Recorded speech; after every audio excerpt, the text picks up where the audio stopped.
The following is a production of DallasCowboys.com and the Dallas Cowboys Football Club. How about them Cowboys? Yeah! Go Cowboys! This is Talkin Cowboys.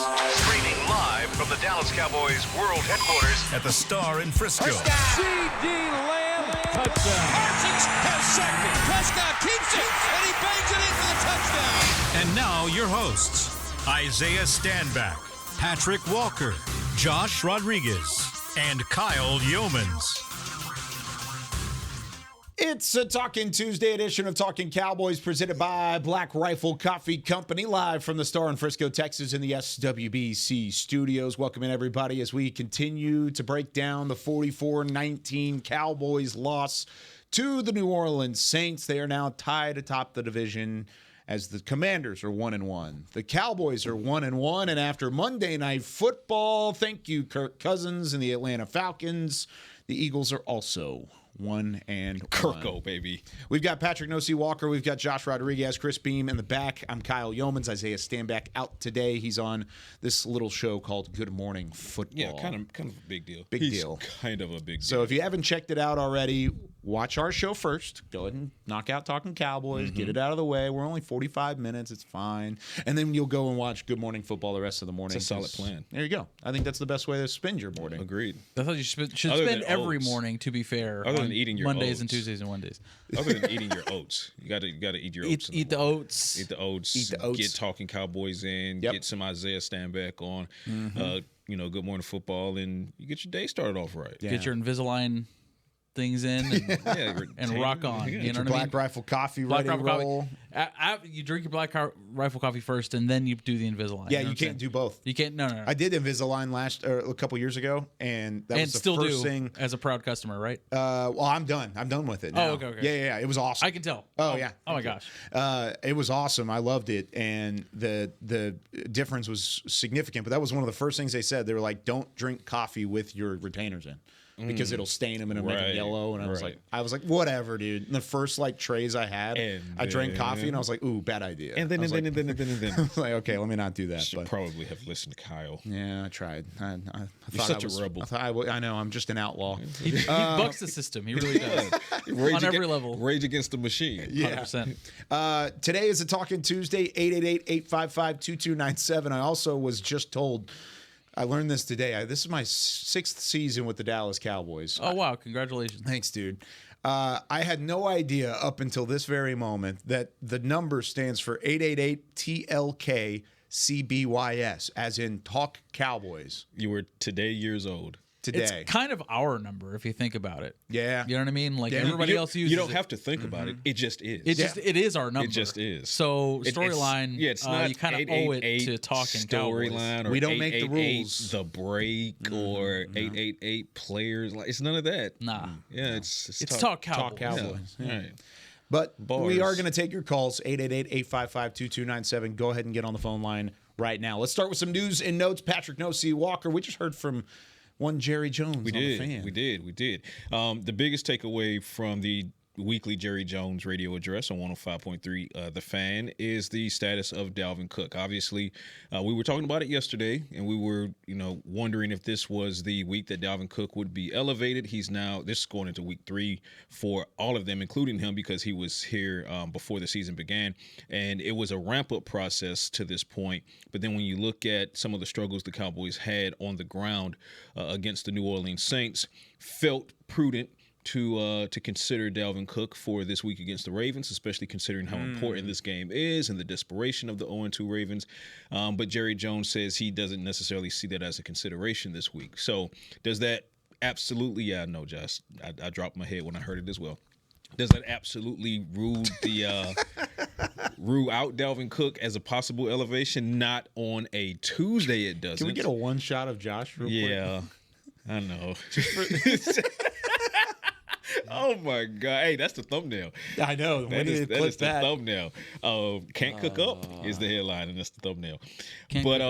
So obviously, ultimately, it'll be the decision made on Saturday when the practice squad elevations are made. They still have Wednesday, Thursday practice, a Friday walkthrough, and a Saturday morning practice. So we'll see if the Cowboys hold firm to that. But it doesn't sound like, as of this moment, Dalvin Cook will be a go against the Ravens. Mike McCarthy on yesterday gave an update on Jake Ferguson, and basically he's saying that, as long as Jake Ferguson continues to progress in practices this week, then he'll be on the field. Stephen Jones talked to the Fan on Monday, and he said that Jake was close to taking the field against the Saints, but at the last minute they decided, against it, which I agree with. We all agreed with going into that. Mike McCarthy said Jake had a quote-unquote good workout on Monday. Yeah, Monday.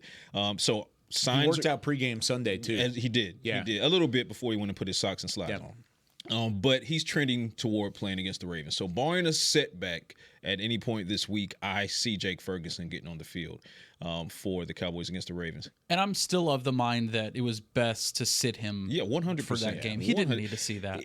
He didn't need to. Also, he would not have changed the outcome. Fergie Nee did not need to see that. Yes. What? Fergie.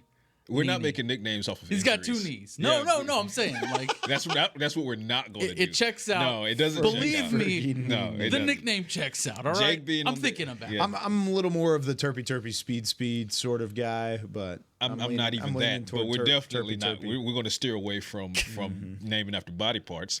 Not that there's anything wrong with that. Nothing wrong with that. But yeah, I think Jake takes the field. And what I was going to say is, Jake Ferguson not being present on the field, obviously you miss his impact production-wise, leadership-wise, but it was not going to change what was happening to the defense at all.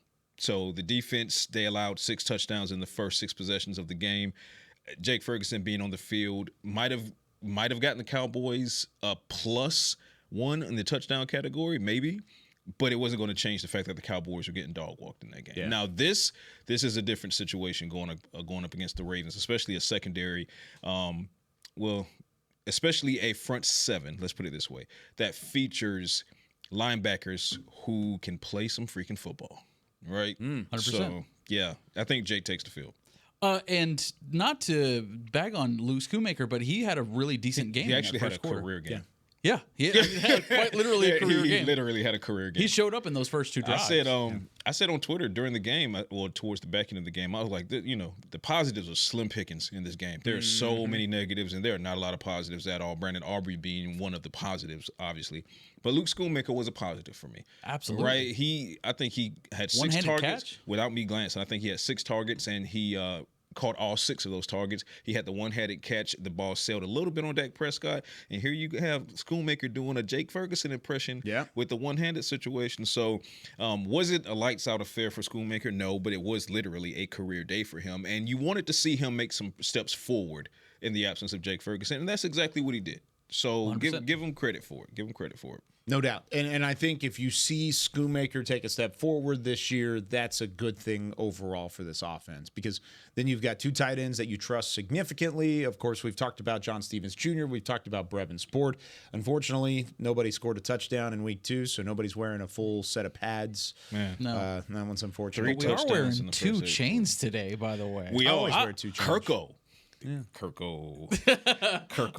I'm looking at Kyle Yeomans with the 2 chains today. Absolutely. I think it's to pay homage to Kirko 2 Chains. Yeah, thanks, Kirk. Yeah. Appreciate you taking that, care Kirk. of the Eagles, dude. Yeah, absolutely. That was quite enjoyable to watch. Let's talk about that a little bit here. I know this is Talking Cowboys, but I mean, it impacts the Cowboys. The Eagles didn't look great. They also didn't look terrible. The Cowboys, if we're talking about week 2, the Eagles looked okay, and the Cowboys looked terrible. So, I mean, it's not like we're comparing the 2, but at the end of the day, they're both 1-1, and it shows that there's maybe a chink in the armor from the Eagles that we had seen previously to the final 6 games last year, because final 6 games Eagles last year were detrimental in their own right.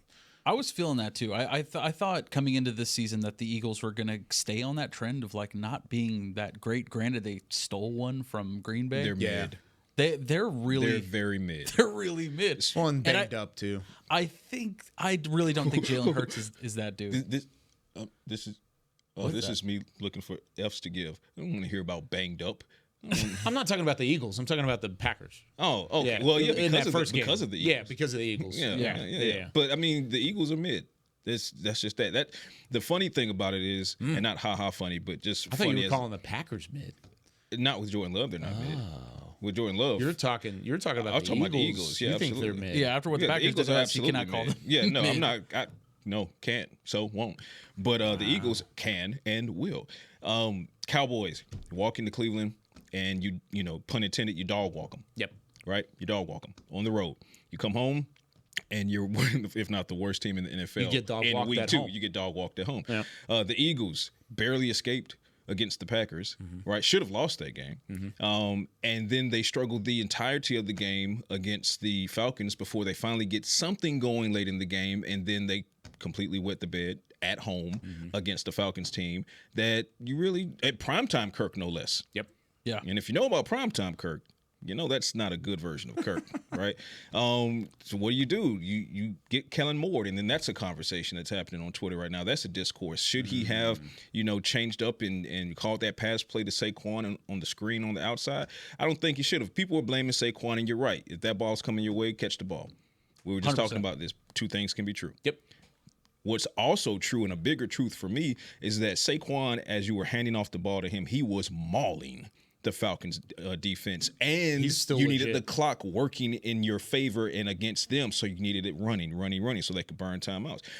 You got cute, and it burned you. You went away from what was working for what you hoped would work, and your player didn't deliver. So it's on the player, but it's a butterfly effect of you shouldn't have called that in the first place. Yeah. But nonetheless, here we are. And Eagles fans had a fantastic Monday evening talking their talk and, and getting on Twitter and popping off like they do. They earned it. They actually didn't earn it. We lost. The Saints earned it. Yes, that's You fair. understand what I mean? That's fair. Yeah, the Eagles didn't play the Cowboys. But we also earned But this segment right here. That's what I mean. That's why rule of football, wait until your team plays. There's a reason I didn't talk trash about LSU on Saturday before my Dogs played Kentucky, because you shut up and you wait. Yep. Because if you talk too soon, this happens, and then you got to take what you were dishing out. And I don't want to hear, oh, well, you got walked out. Yeah, we did. Cowboys absolutely did. You did. But you lost at home to the Falcons, and Kirk, after Kirk did what he did in week 1, and he walked you down. You left him a minute and 40-plus seconds. All he needed was 60, baby. Yeah. Took a 1 minute drill all the way back down. Delicious. This isn't the type of segment that I think Cowboys fans want to hear right now, because their team didn't look great either. And if 100%. anything, if Philadelphia looked at Dallas right now and said they're mid, I think it would be a warranted response. That's fair. Truly would be, because of what they showed. Because they went high, then they went low, which means the average is your mid. Is mid. And The average is your mid. I think the frustrating part right now is, and Jerry Jones just talked about it on the 105.3 The Fan, but the inability to find the run game, and you have a guy here in Dalvin Cook that you feel like could maybe be a little bit of a change. I don't know how much of a difference it's going to be, but at least it gives you something different. You got to try something different, or else it's the definition of insanity, doing the same thing over and over again, expecting a different result. Right. That's kind of what I feel like is coming with the running game. And sure enough, we may see the same thing in week 3. Yeah. Let me say this and then segue to that. When it comes to the Eagles losing, you can enjoy the moment of what that means, not only as a rival fan base, but the fact is it was a strange week for teams atop the NFC. The Cowboys lost. The Vikings defeated the 49ers. The Detroit Lions lost to Tampa Bay, right? And now the Eagles lose. So even if you take the subjectivity out of it and the fandom out of it, the fact is you got helped. It's okay to celebrate in this moment. Now, good point. I also said this on Twitter. It's always better. It's made better if you handle your business. Right. If you handle your business, then these other teams losing, you get to get the leg up on them. Yeah. Right. So it's only like a half win. Yeah. Unfortunately, you blew it by not getting the leg up on. However, as it turns out, and this is something to smile about, as it turns out, you're going into week 3 right there with them. Yep. Okay. Now you can smirk about that, but also look back at your team and say, you got to be better. You got to be better. And that has to start with week 3 against a Ravens team and Lamar Jackson and Derrick Henry and Zay and Likely. You're going to have to get it together defensively. Because if not, Lamar Jackson is going to not only run all over the field, He's going to throw all over the field because you've allowed him to run all over the field. Just realized you're wearing purple and black. I'm wearing purple and black because I'm trying to jinx him. I like it. I'm trying to jinx him. You have to get it started this week. And for me, for the Cowboys, it starts with the run game. Yeah. You have to establish that, control time of possession. But I think it gets slightly deeper than that. And I'm interested to hear what you guys think about this. It's easy to always say, win time of possession, win time of possession, win time of possession. It's got to be more than that. It's got to be that plus something else. You were winning time of possession for the large majority of the game against the Saints. Mm-hmm. And you were still getting the doors blown off of you. Because finish drives. But correct. They were efficient and explosive. Yeah. They had 10 fewer offensive plays, but they had 44 points and you had 19. So it's one thing to control time of possession. So you need to do that. But what you also need to do effective week 3 is you need explosive plays, and you need to be efficient when you have the ball, and that goes to converting on third down as well. Yeah, I agree. And I'm also thinking in terms of the run game, you have Zeke and Rico obviously splitting the carries. Zeke has 16, Rico has 15. They both have only 56 yards on the ground. I mean, split. I'm saying both of them are identical, 56 yards. Twinsies. Exactly. 3.5 yards average. When we were sitting here talking about the run game and, with the guys that we have, Isaiah Stanback sat here and said, we need to average 4 yards per carry. Yeah. A big part of that to me is how the offensive line is able to run block and push the line going forward. If you can give these guys that extra half yard, if we can start averaging more yards for them, I think that helps in a big, big, big way. Dalvin Cook in 2022 averaged 4.5 yards per attempt.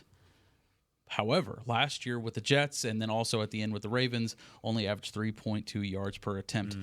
I don't want to say even if Dalvin Cook is involved at this point, it's going to be more of the same. I don't know that for sure, but that's what the science is telling you, right? Science. I have a question, though, about this run game. Particularly coming out of week 2's affair. Going into week 2, and albeit in the tight end capacity, we heard a lot about Hunter Luepke and what the value he brings and how, quote unquote, you guys don't know really what he means to this team and what he can mean to this team. Where was he in week 2? And this is not a knock to Hunter Luepke. He's not the one like calling his own shot, right? No targets to Hunter Luepke.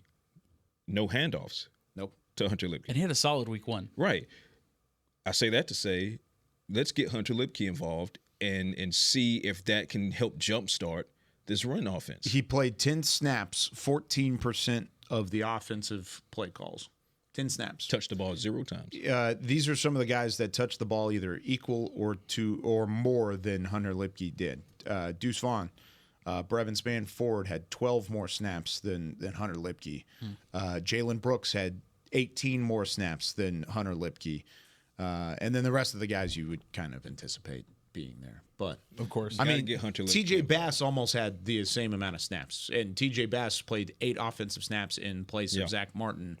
And he had 8 snaps. Hunter Luepke had 10. So, non-existent. Yeah. Non-existent Hunter Luepke. So while we are justifiably asking what's up with the overshown snaps, and I said it yesterday, and it was confirmed by Mike McCarthy, and it was confirmed again by Mike Zimmer not 30 minutes later.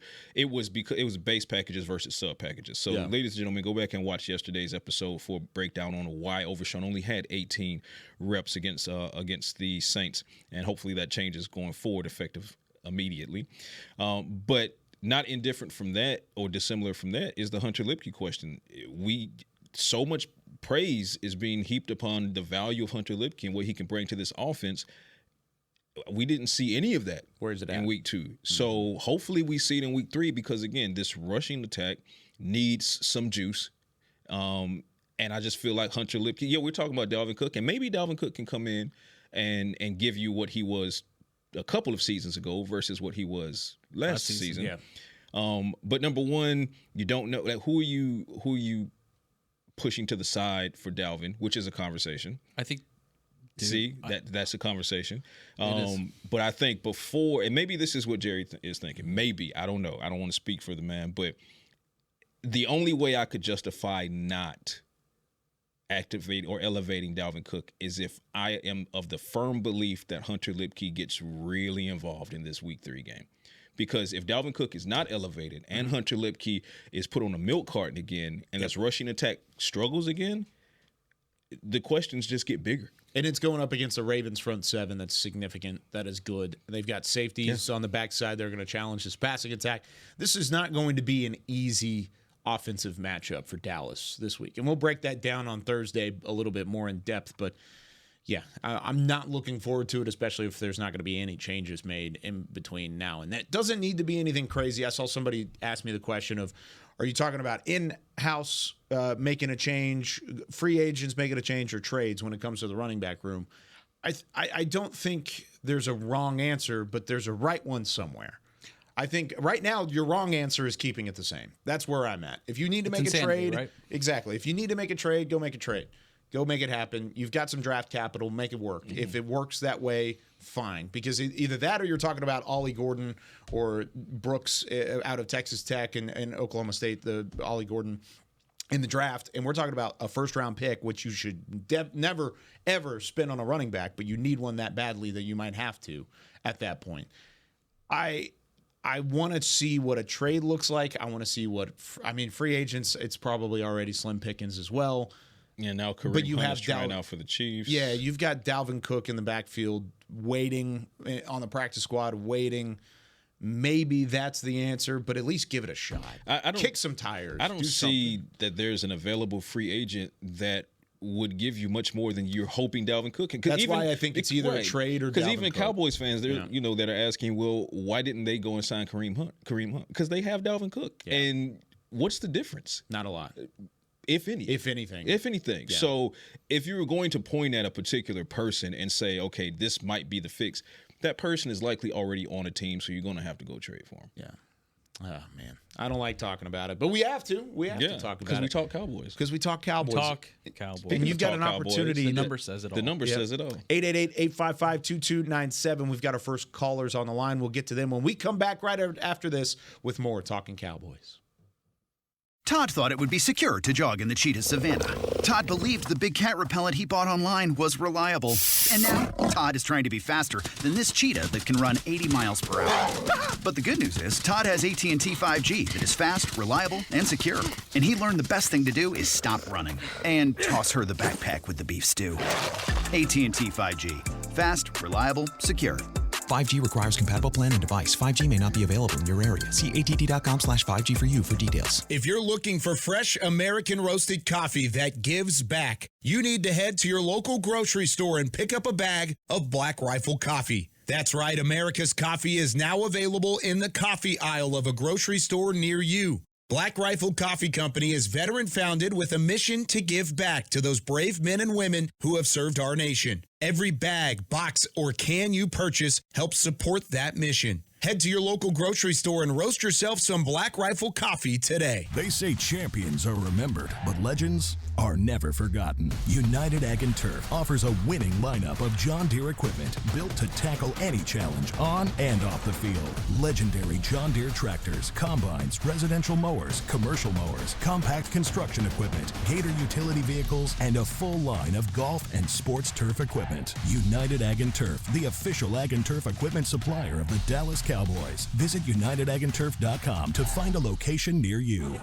Life doesn't stop when the economy is uncertain. The market might not care you have a wedding to plan or a kid to put through school. And inflation doesn't know you've got a family to feed. But Bank of America does, and is here to help. With digital tools to help you save and local experts nearby, you can keep life moving forward the way you need it to. Bank of America. What would you like the power to do? Learn more at bankofamerica.com. Bank of America N.A., member FDIC, Equal Credit Opportunity Lender. Back to Talkin' Cowboys. Back here on Talking Cowboys, this portion of the show is brought to you by Quaker Oats, the official oatmeal sponsor of the Dallas Cowboys, trusted since 1877. Taste the oats, baby. Taste the oats. Hopefully the Cowboys can get back to eating in week 3 against the Baltimore Ravens. Let's go to the phone lines, 888-855-2297. Get your calls in right now. Chris Beam is ready to answer them in the back. Let's go to our first caller in New York. It is Mike in New York. What's going on, Mike?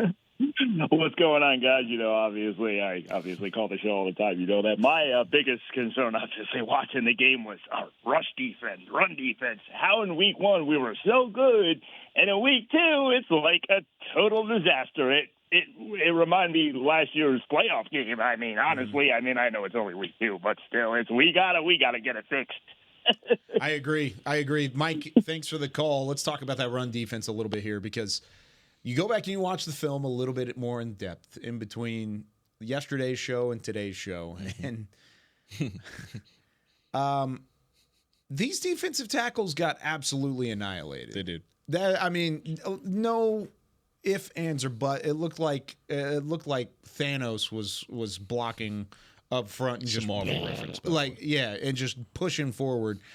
I don't like it whenever, and I know this clip had been circling Cowboys Twitter over the last 48 hours or so, but I don't like it whenever you've got a player, Jordan Phillips, starting at the 5-yard line in the Alvin Kamara touchdown run from 5 yards out, and he ends up in the end zone at the end of the play. In that quick of a moment where Kamara takes the football and walks into the end zone, he got pushed from the 5-yard line into the end zone. That can't happen. You got to hold the line of scrimmage, and that's where it starts for me in the run game. You got to just have better defensive tackle play. I think they can get it. I do actually, contrary to how I believe in the running back room, I believe in the defensive tackle room a little bit. I think there will be a step up in that regard.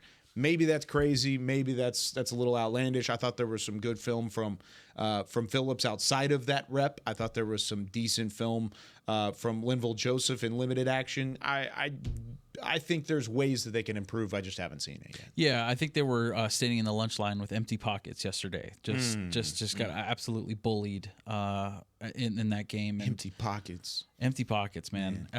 It feels no free lunch in the NFL. No free lunch. And then in the second half, I think a big part of what you saw as far as just getting bulldozed, I think it was just sort of like going through the motions and like we're getting beat. This is what's happening. Effort. And it was like what's that called? Where it's just like an inevitability. We're talking about Thanos, right? It's just like, they're gonna score. And I'm not gonna judge anybody for lack of effort or anything like that. But it just looked that way, right? It just looked like they're gonna score. Yeah, go ahead. I don't know. Go ahead. I don't know that it was lack of effort, and for me, it really just boils down to lack of execution. These guys were getting moved off of their spots on virtually every play in the trenches. And Jordan Phillips is coming off a week where we were just saying that he had one of the better games of the Cowboys in Cleveland. He was able to get his hands on Deshaun Watson, almost put him through the planet, right? And Jordan Phillips has also had a good short portion of training camp, but he looked good in the portion of training camp that he participated in. So small sample size in that this was just a bad game for him, but it was a bad game for the guy to the left of him, to the right of him, to the guys behind him. I mean, it was a bad game for most guys on defense, but you got to get it fixed because you bring in Linval Joseph, you trade for Jordan Phillips. You need Mozzie Smith to take a step up. You go and get Eric Kendricks to lead this linebacker core, and the linebackers are going to be needed to help with that run defense. But I saw a lack of gap integrity. I mean, I saw the gaps just disintegrate. I saw guys getting moved off their spot. And granted, we don't know what keys belong to what guys, but none of those keys were found. Everybody was looking for the keys. Right, it was like you're sitting at home, you're like, "Where are my keys? Where are my keys?" Yeah, that's just right, patting pockets and like, "Where are my keys?" And that's what it felt like looking at the Cowboys defense. So unless they get that gap integrity back, like they had against Cleveland, unless they get to not playing hero ball, which is the danger of getting blown out, because as the game goes on, you start pressing and you start trusting the guy next to you a little bit less, and you're like, okay, well, he may not make this play because he didn't make the last play, so now I need to make that play, but then now you're off of your spot, and now guess where that play is coming? To the spot that you should have been taken care of. Just to ask a follow-up on the keys thing, if we're searching for keys and we're looking for it, and I agree with you, I think there were times where it looked like Dallas didn't know their assignment, didn't know their alignment, and of course, assignment and alignment, that's half of the battle in football. Yes. who is that on? Is that on a player? Is that on each individual player, or is that on Mike Zimmer's system and maybe it being too complex at this point in the season? I don't think that it's too complex, but I will say I love Mike Zimmer taking 100% accountability. He did yesterday. Yesterday, he said, I've got to do a better job. That's on me. Point blank. Every time the question went to, was it an effort thing? He was like, no, I got to prepare these guys better. And then to his credit, he went into detail as far as what does that mean. And he said, he didn't prepare them well enough to stop the run with the keys and the assignments. So when you start to look at it from that capacity, it starts to make a little bit more sense as far as why, based on how the Saints were calling the game offensively, why the Cowboys defense was so out of sorts with, okay, well, if this is supposed to be my key, but if I do that, then this is going to work. But so I'm going to change my key in real time, but then he went this way. So Eric Kendricks kind of touched on it after the game when he said, we were talking about Alvin Kamara, and he said the problem was when he get the ball and he'd show you that it's a front fit, well, Kendricks is like, okay, that's my key, but then he'd take it to the back fit. Or he'd show you the back fit, and he's like, okay, well, that's the key. Yeah. So instead of sticking with whatever the key might have been happening, and that's, again, the danger of getting blown out, you start pressing and you start trying to overthink instead of just cutting loose and playing football. Against the Browns, they cut loose. They played football. That's why they were able to dominate. Against the Saints, they were playing on their heels, and then they started getting pushed back, and then they started playing hero ball, and it was a cascade of nonsense after that. That's a much better way than what I was trying to I guess, articulate. Is like it wasn't lack of effort. I didn't see that on my end. It definitely just felt like they were just getting blown up, dude. They were getting blown up, and they were pressing at that point. Yeah. Right? Yeah. It turns into that. And Alvin Kamara, to be fair, has had Mike Zimmer's number throughout his career. 4 touchdowns on Sunday. Everybody already knows that. Second time he's done that in his career. The other one, of course, was Week 16 of 2020. Alvin Kamara fantasy owners, or those that played against them that week, will remember he had 6 touchdowns against the Vikings. Both defenses were coached by one Mike Zimmer. Kamara has 14 scrimmage touchdowns in 6 games against Zimmer as a head coach or a defensive coordinator, most against Zim out of any player. Pickle juice. Pickle juice. Pickle juice. Yeah. Mike Zimmer said yesterday. The pickle juice game, the first game? The pickle juice game. He said that conjured memories of the pickle juice game. And for those that don't know, because I know there are some don't, year 2000, Mike Zimmer's first year as defensive coordinator. He was defensive backs coach previously, but first game as defensive coordinator for the Cowboys, first game of the Dan Campbell as head coach era. In March, the Philadelphia Eagles in Texas Stadium, and Deuce Staley goes for over 200 yards on the ground. And the Eagles win 41 to 14, I believe. So, and if you're wondering why they call it a pickle juice game, it's because the Eagles players were drinking pickle juice to combat cramping that was happening in the Texas heat. Yep. So that's just the name of the game because of what happened in that capacity. But Mike Zimmer got walked on the ground, and he basically said, if I didn't fix it then, I wouldn't be talking to you now. Yep. My only issue with that is, and I wrote this in the article on the .com yesterday, it took 2 years to fix it.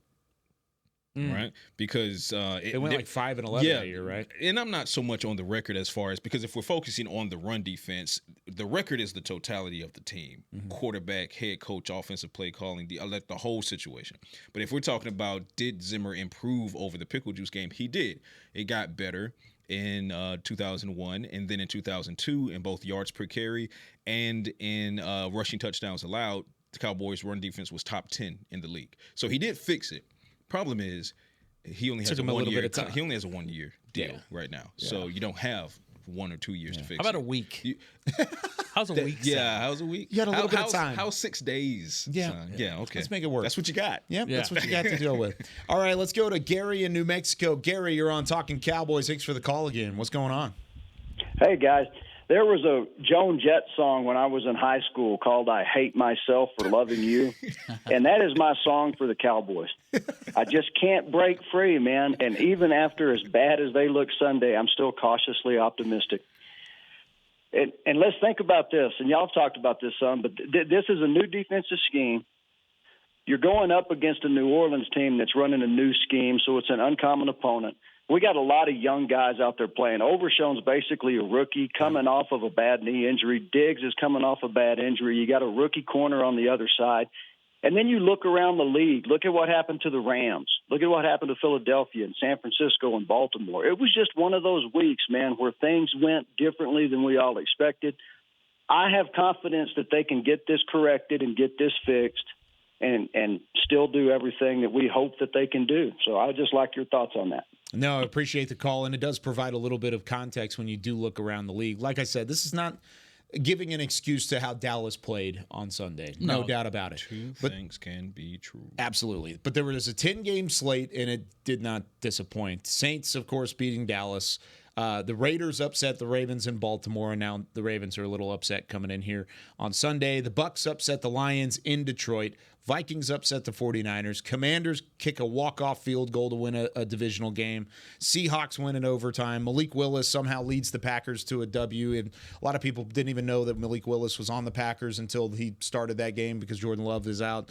Aaron Rodgers' first win as a Jet. I mean, there were so many different things that happened in the second week. What that tells me is the NFL is back. It's the second week. It's the second week. It's September football, like Mike McCarthy talks about. There's so many things that can go right. There's so many things that can go wrong. And unfortunately, you were just on the wrong side of it for 1 week. You can fix it, though. And that's kind of what we're talking about here. And that's, I believe, where the caution and optimism comes from Gary is you can fix it. Outside of those guys that are coming back from big injuries, outside of those guys that are youthful on the offensive and defensive sides, they have all pros scattered at every level of this football team. They can find a way to win football games, and they will win football games. You just can't get blown out at home like that. That's where I have the one knockback. 100%. It's disappointing. It really is. But again, like we talked about, it is week 2, and there's a long season ahead of us. There's a lot. We haven't even met a divisional opponent yet, right? So I am withholding too much criticism. Like, I really didn't like the run game at all. I'm worried about the receiving core. At this point, I would feel like a move at wide receiver would be more beneficial than running back at this point. Ooh, really? I really do. Outside of CeeDee Lamb, Tolbert had 9 targets, or in total this season, Tolbert has 9 targets, 7 receptions. Brandon Cook has 9 targets, 6 receptions. That's a problem. If Jalen Tolbert's getting targeted more or as much as Brandon Cooks, that's an issue. That's what we talked about yesterday. With more yards than Brandon Cooks, by the way. Yeah. But is that on Cooks? I think that's on the lack of. I think that is. Is it? Somewhat. When he's targeted, does he come down with the ball? What was it again? 6 receptions on 9 targets for Brandon Cooks. So for the most part, when he's targeted, he comes down with Tolbert has more receptions. Yeah. I mean, you got to throw the football, but a lot of times you're getting targeted because you're open or because you have space. I'm not too concerned about wide receiver. And I say this because going into this season, I said Jake Ferguson was going to be the number 2 receiver. Mm-hmm. And when it's all said and done, he will be the number 2 receiver. And he wasn't on the field for week 2. Yeah. But he'll be on the field, knock on wood, for week 3 and beyond. So your number 2 receiver is not a receiver. I think outside of that, though, who are defenses afraid of outside of CeeDee Lamb and outside of Jake Ferguson? No one. Afraid? No. No one right Zero. now. I think that is a problem. But you have, and here's where we differ. You're not wrong in that capacity. Well, you're not wrong in any capacity because it's your opinion.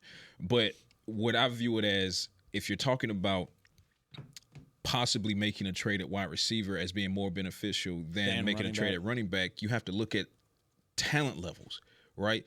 You have far more talent in your wide receiver room than you have in the running backs room, right? Because even if you starting from floor 2 versus starting from floor 1 even and trying to get to the third level. Yeah, because you say, Cooks got off to a hot start in Cleveland, but kind of slowed. He cooled in week 2. That's 100% accurate. But he's still Brandon Cooks and a multi-time 1,000-yard receiver, still operating at a high level. You got CeeDee Lamb, Jake Ferguson. Tolbert is capable. Jalen Brooks is capable when he doesn't stumble on the route, but he doesn't do that because we've seen him, make plays more often than not when given an opportunity. How about getting Kevontae Turpin more involved in the passing game as well? Where's Kevontae Turpin's targets? You see what I mean? So you have an abundance of talent and ability at wide receiver that, for my opinion, doesn't warrant you needing to give up capital to go and get one. Yeah. But if you're talking about the running backs room, I wouldn't say do it right now, but I would say if in a couple of weeks, and that includes having seen Dalvin Cook a couple of times, if that's still not working, then you can honestly look back at the beginning of the season before the season got underway and say, well, that was a question going in. You weren't wondering if you would make a trade at wide receiver going in. So if you're wondering it now, I don't think it's because of a talent deficiency.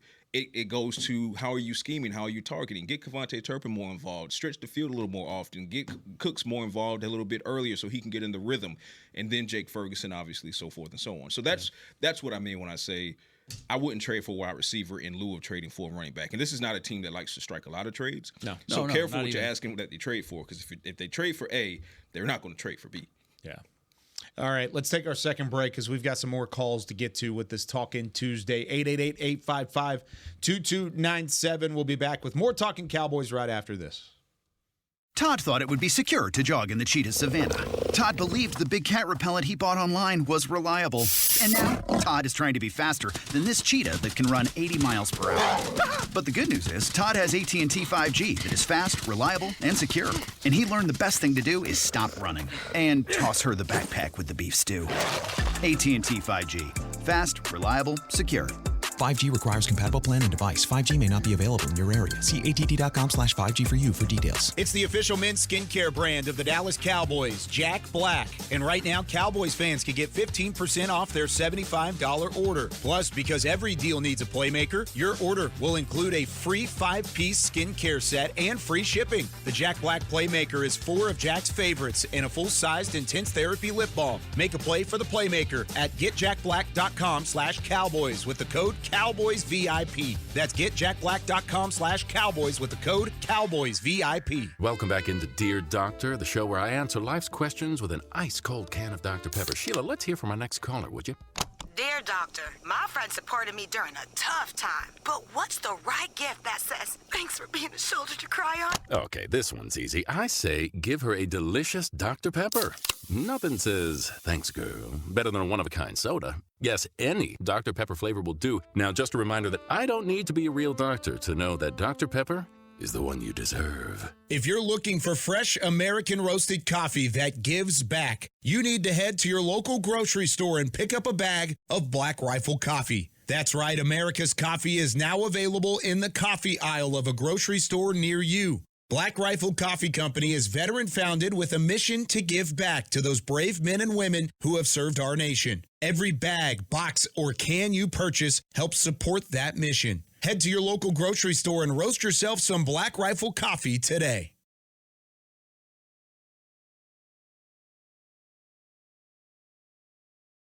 Back to Talkin Cowboys. Back here on Talkin Cowboys, this segment is brought to you by Invisalign, the official smile of the Dallas Cowboys. Welcome back in, Patrik Walker, Josh Rodriguez.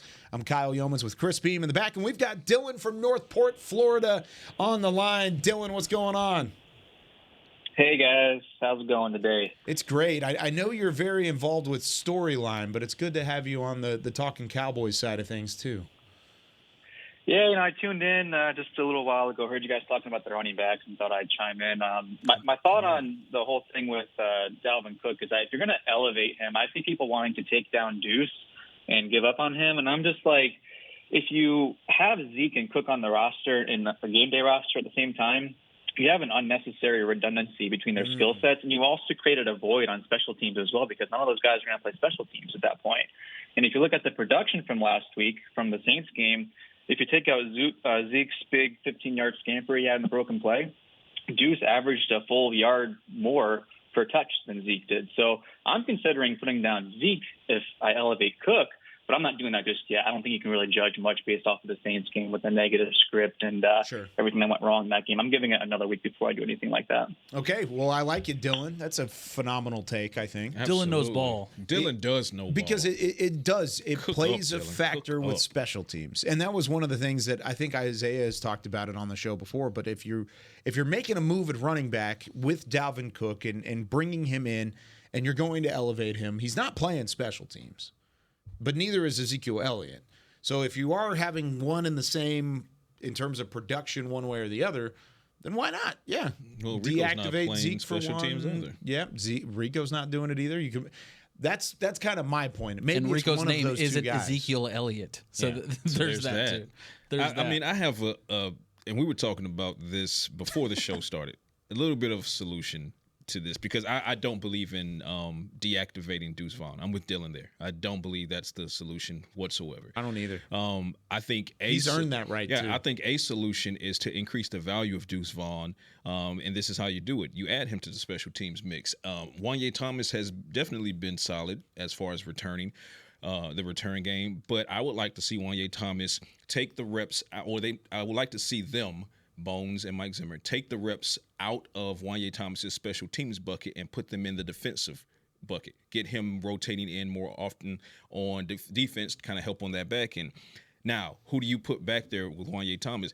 I say Deuce Vaughn. Right, either Rico Dowdle or Deuce Vaughn, but let's say Deuce Vaughn, because what you're finding is teams are kicking away from Kevontae Turpin, and wisely so, because I would do the same. Yeah. But they're kicking to a less explosive Wanye Thomas, maybe force them to kick it to choose between Deuce Vaughn and Rico Dowdle. So I'm with you, Dylan, on this one. I say keep Deuce going, find a way to get him more involved on the offense, but find a way to get him involved in special teams because he can return the ball. Yeah, and one or the other, Zeke or Dowdle, if they end up making a move, it's going to be the weight is squarely on their shoulders, I think. Yeah. Because Deuce has done a nice job in terms of showing a willingness to block, in terms of production, yards per carry, receiving out of the backfield. He can do all those different things. And he's added some power to his game. In terms of size, of course, it's a different question. But if you're getting Dalvin Cook and elevating Dalvin Cook, you get some of that size back. And like designed throws to the running backs too. Like Zeke has a 77.5 receiving grade on Pro Football Focus.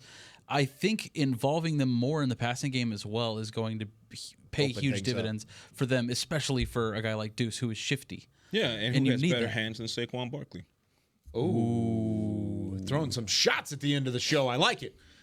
We've got our spicy Cowboys defensive matchup preview tomorrow. Of course, the reigning MVP is coming to town. Lamar Jackson. He's got some guys with him. They're 0-2. Henry, likely. You'd rather Flowers. Them be 1-1. I know. I would rather. It's a joke. Yeah, I would much rather them have been 1-1.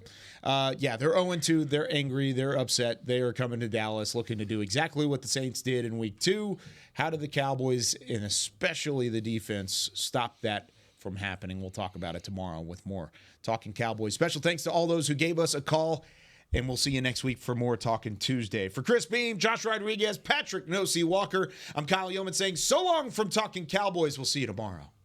This has been a production of DallasCowboys.com and the Dallas Cowboys Football Club. How about this, Cowboys? Yeah!